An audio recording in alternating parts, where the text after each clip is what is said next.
grannies that picked up the slack. We have neighbors and complete strangers that were mother to so many.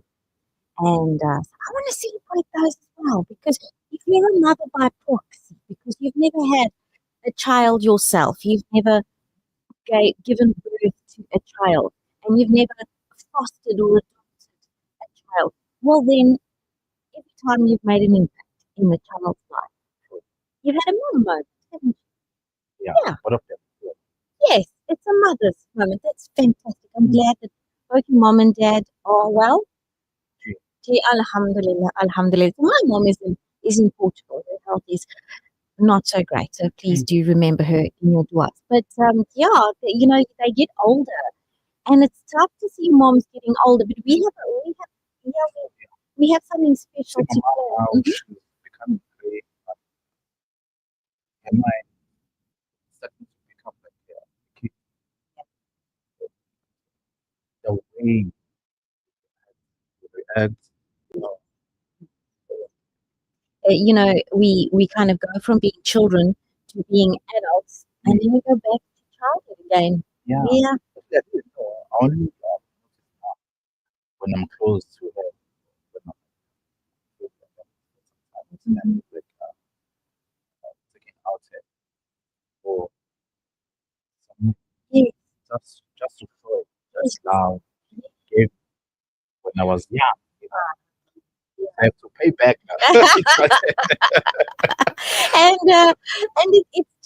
It's just love for love, isn't it? It's you're not even I don't think we can even repay what our moms did for us. We can love them for us. We can love them for really us. witness. I just took it for hey, just now. And then I told her, okay, mom, I'm on air now. I'll call you after the show. You should have phoned her first thing. She's asleep. First thing you do is wish your mom. So, brothers and sisters out there, if you have not called your mom, Hmm. Just that number. just dial the number. Dial the number. Sometimes it's been years. Some people haven't spoken to each other for all sorts of weird reasons and maybe sometimes good reasons or whatever the case may be. Don't take it with you to your grave. Yeah, unpack it and just make peace for the sake of peace. It doesn't mean to say you have to be bosom buddies. Don't get on with your mom because there's all sorts of relationships with mothers. But we have a You see, little. another thing, Mhm. I used to hear like some people, especially us as men, we used to talk, we used to discuss some Yes. issues among the men. Mhm. You know, hey, someone maybe will come up with things like, hey, my mom, she don't love me. Hey, we are three, we are four us, I'm the middle one. But hey, you see what I've noticed with my mom? Hey, she liked the last one. Hey, the last one child, hey, you can't compete with him or her. The middle children always have it harder. Oh, hats off to all the middle kids out there because it is, the youngest get the attention because they're the youngest, the oldest get the attention because they're the oldest, and then you've got little one in the middle, or little ones in the middle. So if you're a middle child, well then, we go out to you as well. Happy Mother's Day. And so for those of you who may be celebrating your child's birthday today, congratulations. How many years back was it that you were giving birth to?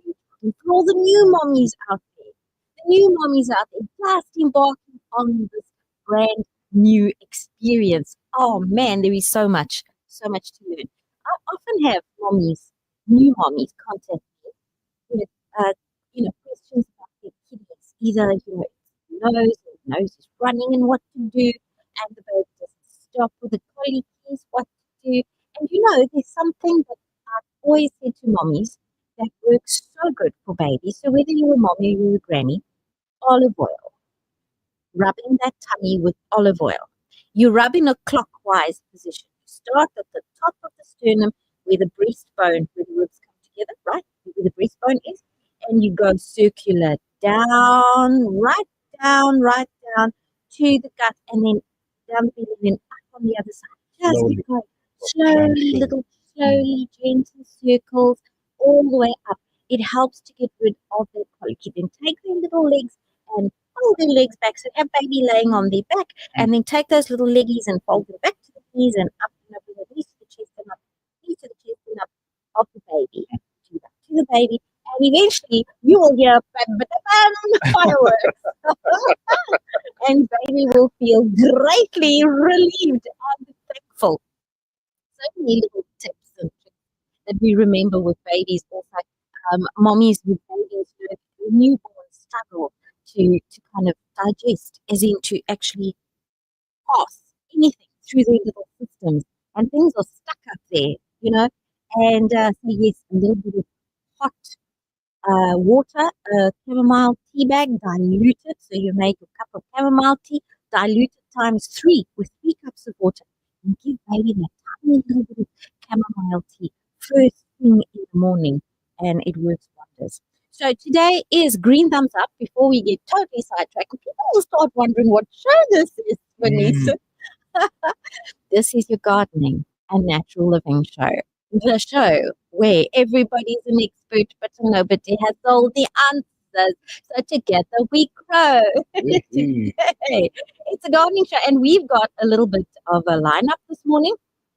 The first thing that we are doing this morning is we're going to consult the weather. Yes, because we have had some weird weather lately, and that affects our gardeners. We're then going to be talking about, we're going to be doing this every week, what to do in the garden according to the moon's cycles. Now, people out there, some of them will say, oh, what is this? And others will say, ooh, what is this? And others will say, what is this? You're going to find out. And then we're going to be chatting to our regular monthly contributor, and that is Dr. Cary Goodwin. And she's going to be joining us via WhatsApp call. We're going to be talking about what to do in the garden in the month of May going into June, because our seasons, they be changing. But before we do that, we've got a little nasheed for all the moms, don't we? Yeah, we've got a little nasheed for all the moms. Let's see if we can just pull that up. I know that you will all know what it is, but here it is. Just for all of the mommies out there, and all of the mommies that were not born mommies, but were made mommies out of circumstance.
WhatsApp us now on 060-904-1056.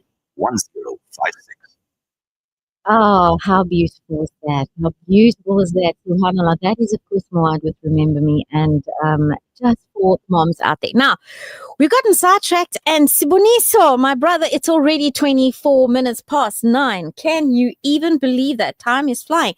And the first thing I want to talk about is the weather. The weather. The weather. Whether you like it, whether you don't, the weather is a factor. Yeah, boy. Yeah, boy, yes. So in Durban this week, what we can look forward to is it's going to get hotter and hotter and hotter.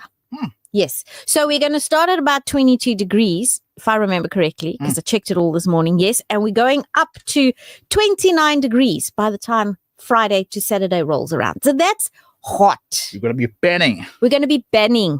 So remember, if you've got some of your seedlings out, that extra heat might damage young leaves. So just, weather them, harden them off. If you're hardening plants, bringing them out into the sun a bit and then taking them in, just bear in mind that that's what's going to happen. In Joburg, we're also getting hotter and hotter, but we're starting at a low temperature. So, yeah, by the time they get to 22 degrees, it'll be Friday. Oh, shame. So for the Joburgers, you guys out there in the cold, look out for frost. You're going to get little frost snaps. Remember to water early in the morning rather than later in the afternoon, because you don't want your roots freezing. And then Cape Town. Cape Town is like, if you have the Three Stooges, Cape Town is a crazy one, because Cape Town's weather is everywhere. Some days it's hot, some days it's cold. It's still cooler than most days, but this week we are seeing ups and downs. Now, there are some weather reports of some severe storms that may come in KwaZulu-Natal. That is today and tomorrow. So take a look outside, and if you start to see the weather changing, make sure that you protect your plants, because heavy rains is coming. Heavy rains. So this is important for us to know, us gardeners. The second thing I wanted to fill you all in on is, of course, the moon. Gardening by the moon. Have you heard of that, Siboniso? Did you know that depending on what the moon is doing, your plants are either growing, germinating, or the fruit is getting bigger? Because the moon has an impact on the tides, right? And the tides go in and the tides go out based on the gravitational pull of the moon that literally like lifts. Imagine like a little suction that lifts the waters up kind of higher. That makes your tides go, come, what's it go? Yeah, go out. Yeah, there. Your tide bigger, your swells higher. And then, of course, the tide goes out when the moon gets closer. So this kind of thing happens every day in small measures, but on a week to week, we find that the moon is actually waxing. It's getting bigger and bigger, or it's waning. It's getting smaller and smaller. And as the moon waxes or as the moon wanes, it has effects on everything that contains water. Now, our bodies are like 75% fluid. Okay, plants are so filled with water. So that is going to have an impact. So there are some people who do moon gardening in accordance with zodiac signs. That's not what we're talking about. Just to clarify for people, that is not what we're talking about. We're talking about the old farmers' almanacs. And even nowadays, the farmers' almanacs are all guided to some extent by what the moon is doing, by the phases of the moon. So what do we look forward to? Well, at the moment, we are on the 11th of May, and we are sitting on a waxing gibbon moon, or waxing gibbous moon, however you call that. It's a waxing moon, and we're preparing for the full moon, which will be tomorrow. Tomorrow is full moon. Yes.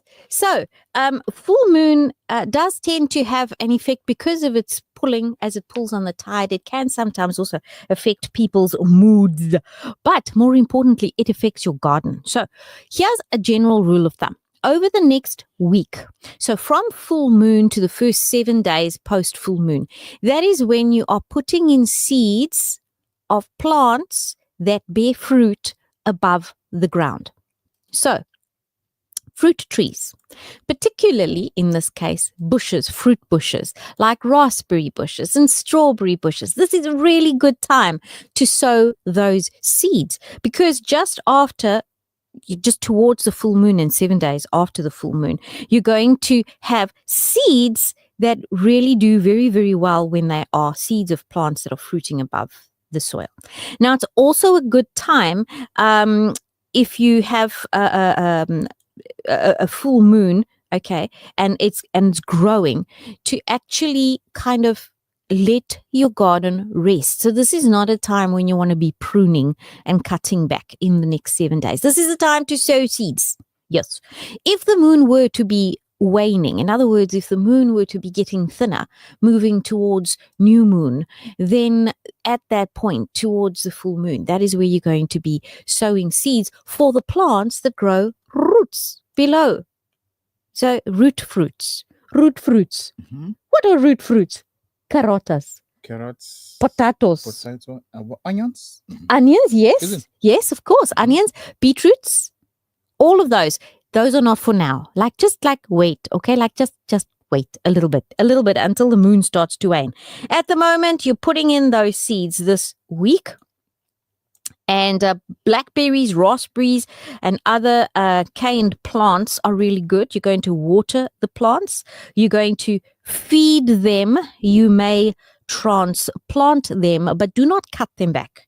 Okay, do not cut them back.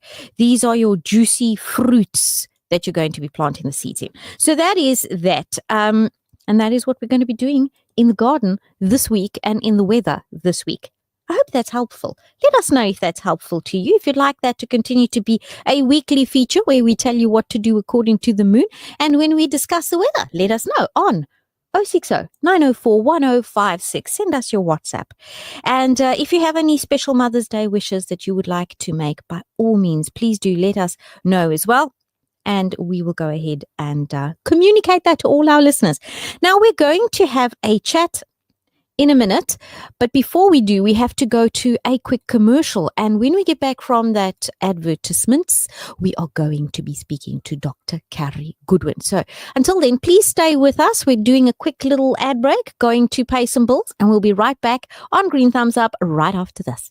Vodacom Shop. For smartphones, laptops, routers, asset insurance, gaming, IoT, payment platforms, and the latest gadgets to always keeping you in the forefront of innovation and technology. Home and business internet to ensure that you have the best connection. Plug and play home internet to fully installed fiber. Our infrastructure provides a resilient platform for your critical business applications, which will help your business perform best. Vodacom Shop at the Pavilion Superstore 2.0, Westwood Mall, The Bluff, The Workshop Durban, Umlazi Mega City, Bridge City Kwamashu, Brookside Mall PMB, and the Nelson Mandela Square Stanton 2.0. Attention families and agri enthusiasts, get ready for a day packed with fun and adventure at the Magma Agri Fair. Join us on the 24th and the 25th of May at Plot D353 on Last Road, Camperdown. Whether you're a livestock lover or just looking for family-friendly fun, this is the place to be. This year, you can explore sheep retailing and livestock auctions with no reserves on cattle. Shop from local vendors, eat from scrumptious food stalls, witness thrilling demonstrations, and enjoy kids' activities. Mark your calendars now. We'll see you there. Elder Care. Your Zakah makes a difference. Your Zakah ensures that our elders are well taken care of. This drive provides rent assistance, food, and basic essentials to ensure that our seniors live comfortably. Your generous support ensures that they receive medical care and nourishment, allowing them to live with dignity and peace. Donate today and make a difference with a lasting impact on their lives. Call Outreach now on 031 208 1601. We're still in the running and you can help us win it all. Radio Al Ansar is honored to be recognized in 3 exciting categories on the Best of Durban Readers' Choice Awards 2025. Best Local Radio Station, Radio Al Ansar, Best Local Radio Shows, Urban Women and Afternoon Jam, Best Local Radio Personality, Razia Rangwage. The voting deadline has been extended to 18th May, so don't miss your chance to help us win. Visit bestofsouthafrica.co.za/Durban, head under Entertainment section, or simply scan the QR code on our socials and vote in seconds. Let's make 2025 a winning year for Radio Al Ansar. Come get our butcher's best for less at Checkers Foods Cary Park. Enjoy certified halal butchery products like beef mince just $89.99 per kilo, lamb curry pieces just $109.99 per kg, half lamb just $109.99 per kilo, tenderized beefsteak just $109.99 per kg. Deals valid until Sunday, May 11th, only at Checkers Foods Cary Park, now certified by the NIHT, the National Independent Halal Trust, across our butchery, bakery, and deli. You know what really gets under my skin? When my cake or icing just doesn't come out right. It's such a bummer. but I found this incredible margarine called Wooden Spoon, and it's been a total lifesaver for my baking adventures. It makes my icing turn out just perfect every time. When I whip up something with Wooden Spoon, I feel like a master baker. Seriously, my cakes have never looked better. The secret? Wooden Spoon margarine. It's like the magic ingredient for nailing those perfect bakes. And guess what? It's even endorsed by the South African Bakers Guild Association. Just another quality product from the Willowton Group. Getting you through your day. Radio Alansar. Welcome back to Green Thumbs Up. I'm Rabia Carvalho in studio here with our sound engineer Siboniso Mkize Kabazela. What does that mean? The clan names? Kabazela. Yeah. Oh. If you're saying Mkize, that's me. Yes. If you are saying Kabazela, you're Yes. still saying the same thing, Mkize. Oh, wow. Yeah, that is part of our Your culture in culture. KwaZulu. Yeah. Okay, so you have your family name and then you have your clan name. Yeah. Kabazela. Yeah. Wow. It's like you, Yes. Rabia, Carvalho. Maybe I have to get your clan name to your mom. Oh, you don't want to know. I have many names. I have many names. Let me just I'll tell you quickly. Okay, so I'm known as Rabia. Yeah. Right? My whole name is, really quickly, Ruth Veronica da Silva Pinheiro de Carvalho. That is my name. I'm Portuguese. Our names come in sevens, man. Oh, yeah. Our names, you know when you buy the Coca-Cola bottles with a name, you need to buy at least 7 in Portuguese. So, folks, we are back on Green Thumbs Up, and we're going to be talking to Dr. Cary Goodwin. Now, Dr. Cary Goodwin is no stranger to us.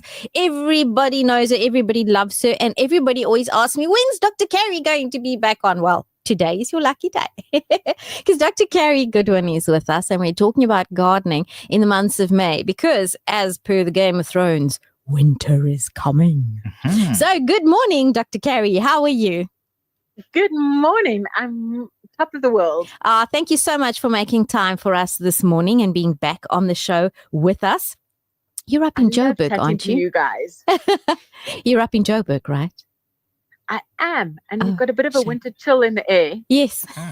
Yes. I was just saying the weather for the week to come. We start at 22 degrees and we move to 29 by like Friday, Saturday. You folks are kind of trying to work your way back to 22 degrees by the end of the weekend. So it is a little bit chiller there for you. Oh, shame. Listen, I lived in Joburg for all my life, so I commiserate. Oh, but I love the winter. I think it's very cold, but it's also crisp and kind of like enlightening. It certainly wakes you up. Seasons. Yeah. It has to. You have to wake up because it's too cold to stay in bed. True. Now, hibernation is not an option. No, hibernation, not an option. So now this week coming, and I think for the next few weeks, because we talk to you once a month, once every 6 weeks to give us kind of the lowdown on what's coming up. And I was just saying in terms of the moon, this week is a great time to plant seeds of plants that grow fruit above the ground, right? But, excellent. Yes, for sure. But what else should we be planting at this time? Because we are going into colder weather. So it is, I think we mentioned it last week, all those, I want to say that, last month, the green veggies. So your brassicas are wonderful. Radishes are really good. I know you said above the ground, but onions are also still a good one. Okay. Lettuces are good. And then I think you have to start looking at your flowers. Yes.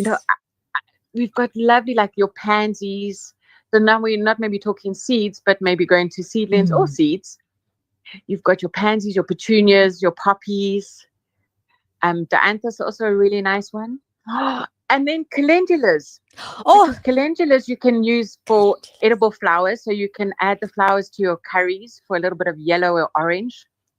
But they're also really good to put in your veggie garden as a companion plants to your veggies. So those are really beneficial. And then what we found around, what people looking around at the nursery at the moment, is they're actually looking for pollinator plants because they realize that our insects are under threat. And so they're trying to find plants that are already attracting butterflies and bees so that even in winter, they're still going to be able to be nectar for them to collect in their gardens. And I have to admit, that gave me a very warm and fuzzy heart. Yes. That people were taking interest not only for themselves, but looking after their environment as well. Yes, except they don't factor in that wasps are pollinators as well. So, folks, be kind to the wasps because they are actually pollinators. Now, you said something. Firstly, perennial plants. I like a perennial basil. Would now be a good time to put it in? My favorite. Really? It just attracts so many bees. Yes. I love perennial basil, and I love the fact that you get the dark purple one. Yes. So there's quite a few different colors that you can put. I was going to say, I'm a bit of a lazy gardener, so I put even my normal basil. Actually, I've just let it go to flower now, again for the bees. And then I've just pulled off some of the leaves that I'm going to make a pesto with. But I haven't quite pulled out that plant yet. Because I think some of our herbs that we leave in our flower beds are flowering, and then, as we were saying, the beneficial insects, even the wasps, they would also like that nectar that's going to be around. Yeah. So I do feel I'm not pulling out all my summer plants just yet. I'm kind of waiting for the winter cold to really knock them out before I start doing all the changes. But it will happen this month for sure. Yeah. You know, talking about you said, you know, how perennial basil really attracts all of the bees. I love it precisely for that purpose. A lot of people don't realize what we're talking about. We're talking about a plant. Think of your basil, okay, your sweet basil that you love. It's soft leaves, soft stalks. It gives, you know, goes easily bolts when it's really hot, and then you get all these little white flowers on it. Now think of that, but with a leaf that is somehow thinner and yet more hardy. And the leaf, as Cary has said, can be a dark leaf, and this bush just doesn't die. I mean, I've had my perennial basil probably about 8 years now. It just doesn't die. Oh, wow. You trim it back, but this is Durban, you know, you trim it back and it just keeps coming on. Trim it back and it just keeps growing. And it sits next to my tomarillo tree. And so my tomarillo tree is at the moment still laden with fruit. For most of the year, it's laden with fruit. And I have want to believe that it's because of that perennial basil sitting at the foot of it. Well, actually, they make such nice companion plants when you think about it. Because even though it's, you know, the tomarillo tree is similar of the same family as your tomatoes. Yes. And we already know that tomato and your basil are very good companions, and they bring out the flavor in each other. Yes. So I think that's what it is. And I mean, we actually so fortunate. We had a customer who brought us, because her tomarillo tree was fruiting so much, he just brought us a bag, and he says, this is for all of you guys to share. And I think, so you know, that's what we also have to remember about being gardeners, and is actually we have a wonderful nature to share. So it's not only sharing with the insects and the blooms, but to also share with each other. Yes, yes. And I love that about gardeners. I do too. Do you know how I've learned so much? I'm sure you've had this too. You get to know your neighbor because you're passing fruits and veg and whatever that you're growing over the fence.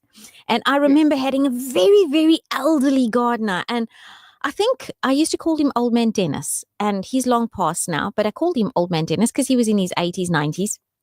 And every year, throughout the year, if we weren't passing avos over, we were passing strawberries over. Or he was the first person I ever knew to have grafted 3 different fruit on one tree.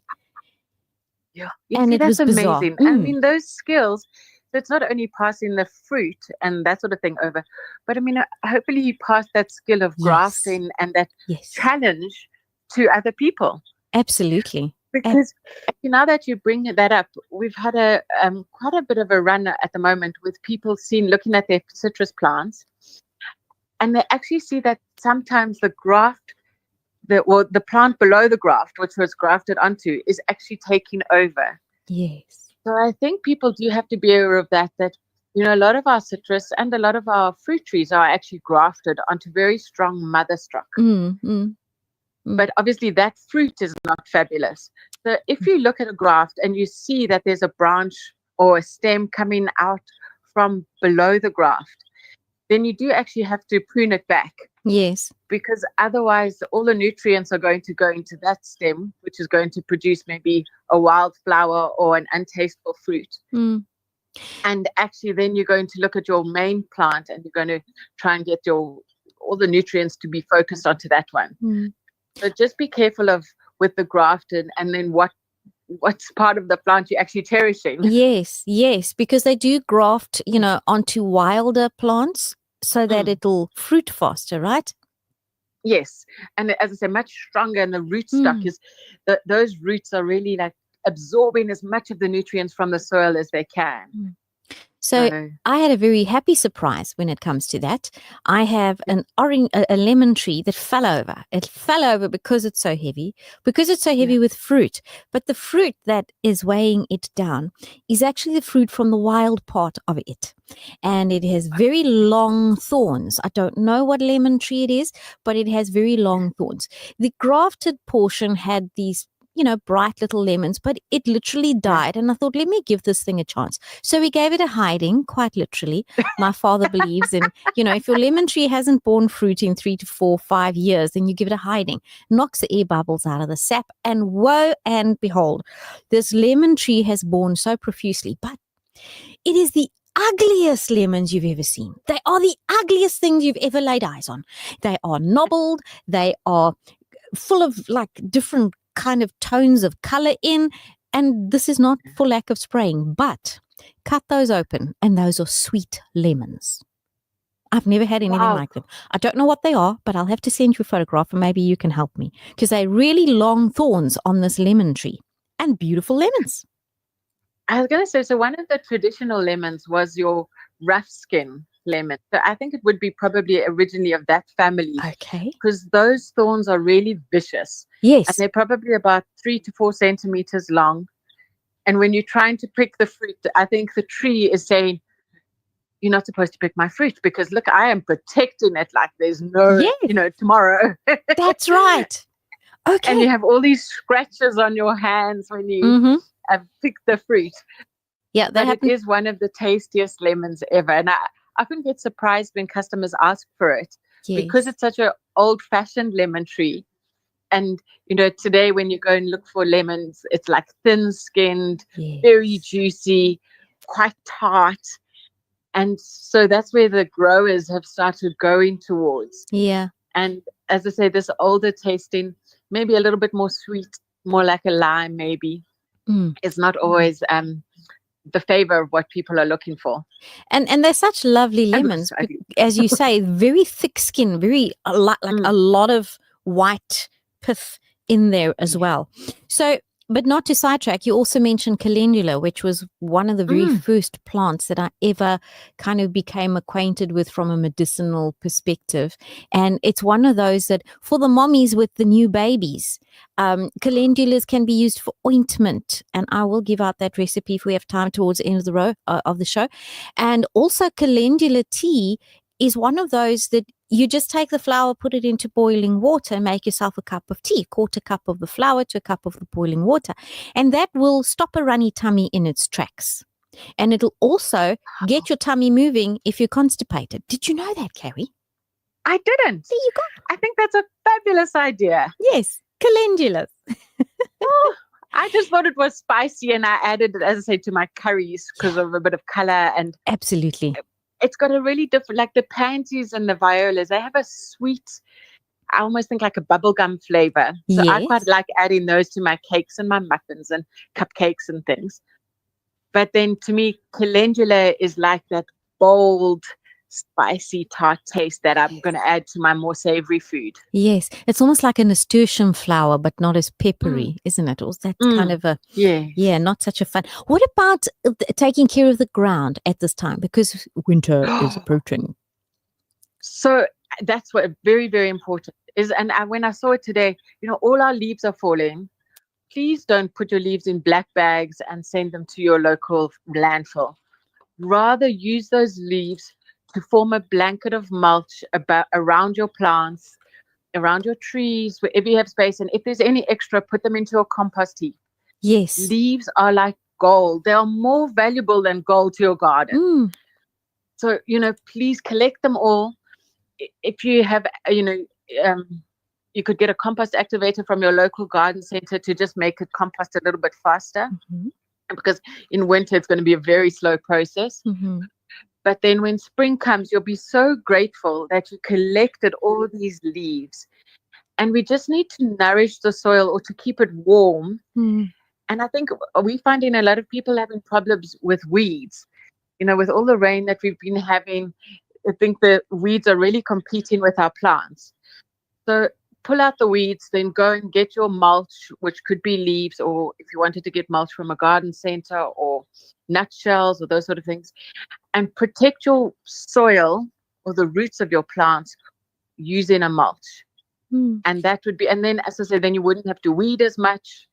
You wouldn't have to water as much. And it's just like putting a blanket over your plants in winter, which I think is so essential. I love that idea. I mean, it's winter. Don't you want to pull a blanket over your bed? Do the same for your plants. And yet people are like, it's winter. It needs to be clean because there's so many dead leaves, but dead leaves are so good. You mentioned compost activator. So I make a brilliant compost activator, and that is one full aloe vera leaf. If you don't have aloe vera, any other aloe will be fine. So of the aloe plant, I take one of those leaves, quite a nice long leaf, and then I take a tablespoon of coffee, and I take 2 comfrey leaves, fresh comfrey leaves. I just take them, put them all into some boiling water, let it cool down, and then blitz it up, and I throw that into the compost heap, and it really does help to break things down.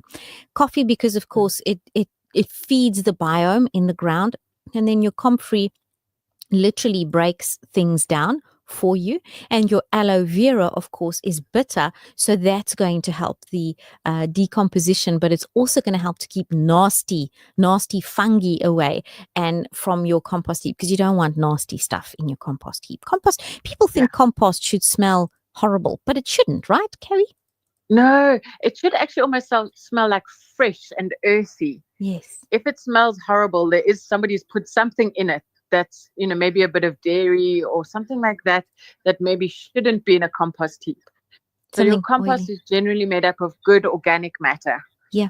So if it was maybe some of your old veggies and things, but you never, to your compost heap, don't add any meat or dairy, or don't actually add your weeds to your compost heap either, because that's, then you're normally going to spread them around, because our homemade compost heaps don't normally get as hot as the ones where they would make it as on a commercial basis, where they would almost get rid of the weeds through the heat in the composting process. Mm-hmm. So you just have to be careful of that. And your homegrown ones, rather use organic matter, or like we spoke about, leaves and those sort of things. Maybe some sticks, but not too many sticks. They mustn't be too thick. Rather use those branches. If you were pruning your trees or something, use those to put at the bottom of your hole when you're planting something, because that will actually create a lot of air and a lot of environment where your microorganisms can form a habitat and start making your soil healthy from underneath. And it can break down slowly. So for those who have compost bins, those big branches are, as you say, they're lovely to put at the base. I love that. A message from Sister Fatima says, I love the smell of basil. Yes, the smell of basil is amazing. And so many things have those. Basil is one of those slightly, I would say, is it slightly minty and peppery, but different? I love it. I'm thinking, the same but different. same but different. Crisis, what crisis? Yes, it is. Basil is lovely, and what I love about that perennial basil is the smell is super, super strong. And then you've got different kinds of basils. The Tulsi basil, that we get our chia seeds from, or the other basil, the normal sweet basil, where you would get your Tukmaria seeds. Tukmaria and chia are very similar, but chia has a lot more health benefits to it because it's a different kind of basil plant. But so we've spoken about mulching, and we've spoken about seeds. What harvest, what is out there in terms of produce at the moment at this time? Well, I was going to say, strangely for us, I'm not sure if it's the same in Natal, I'm actually still harvesting my tomatoes. Yes. I don't know if I planted them very late or what's going on.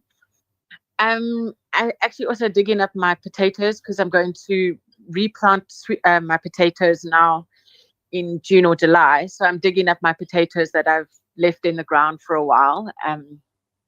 So some of my root veggies.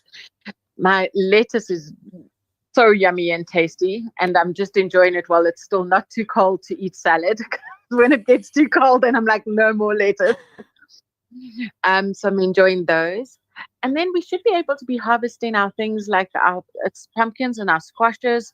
They should be maybe not finished yet because I see they were flowering very late. So, I was going to say my fruit might be a bit small, but those are the things. So it's almost like the end of the summer harvest that we should be reaping now. And then we're going to start looking at, I know for us, our spinaches took a huge knock because of all the because of all the rain. Our leaves got damaged and they got mildew, but now they're starting to look really good. I mean, when I look in the nursery, our rosemary is actually looking very nice as well. So I'm thinking maybe some rosemary with lamb might be really nice for Mother's Day. You've got to have rosemary if you're making lamb. You've got to, especially if you're making any kind of Mediterranean type of lamb, then you have to have rosemary. It just gives it such a wonderful flavor. Rosemary and lots of lemon juice, and of course must have chilies and garlic. Oh man! Yeah. Now you should be planting some garlic now. It's a really good one to be planting, which I hadn't mentioned earlier because it's nice. The bulbs that are out as well. I'm quite excited. I love planting bulbs. So I know last week we planted our hyacinths and we planted some in a vase and we planted some in the ground. And then we've already got our cyclamen, which are actually also a bulb which you can give, a lot of moms might be getting it for Mother's Day. And you can keep them inside if you wanted. Or they're actually also going to love the cold and they're going to really thrive outside too, which most people don't know. So, I mean, I know it's not harvesting at all, but I'm just talking about looking beautiful. Yeah, the cyclamens like the cold. Of course, we can harvest flowers. Why not? Why not? So many people do cut flower gardens. I've been trying to get somebody. We should actually do a show on that sometimes, you and I. We should talk about cut flower gardens because, I mean, look now, we've got the last few roses are still blooming at this time. And there's songs written about the last rose of summer and things because they are so beautiful, those roses that come up at this time of the year. Yeah.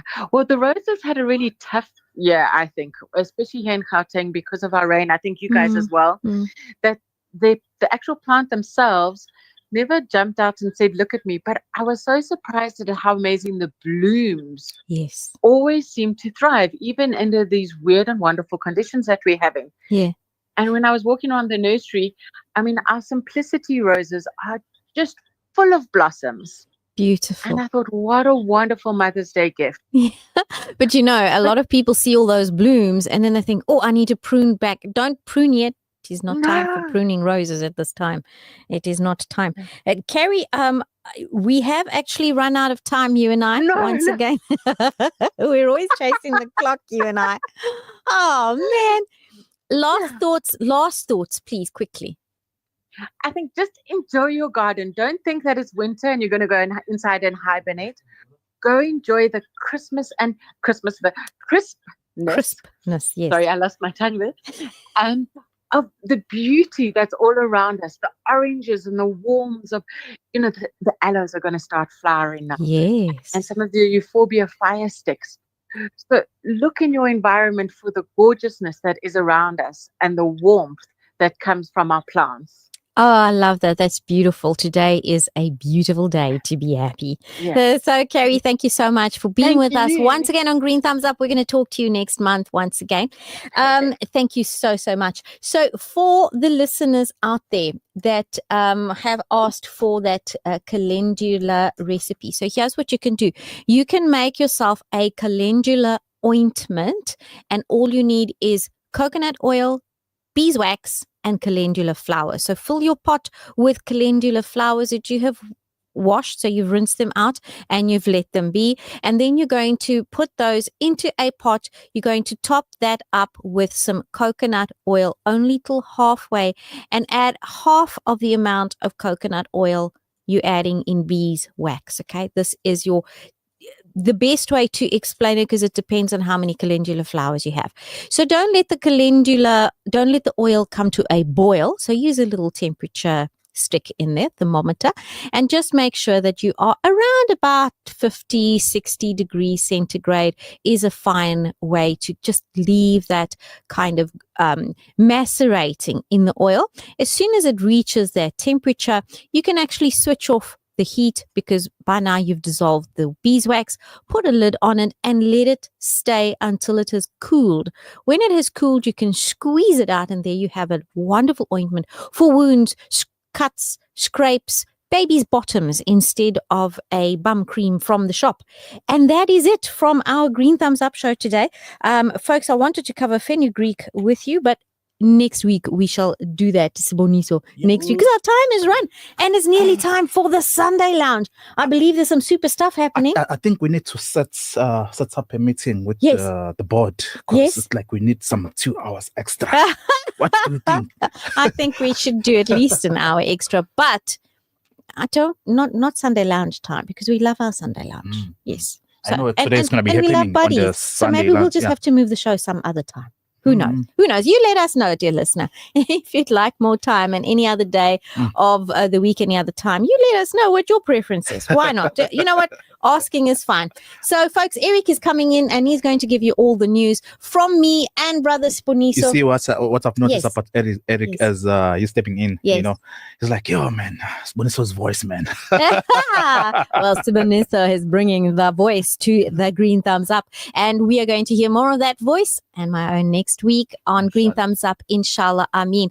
From now until then, remember, it is a beautiful day to be happy. Happy Mother's Day to all of you, and until next week, assalamu alaikum wa rahmatullahi wa barakatuh. We are Rabia.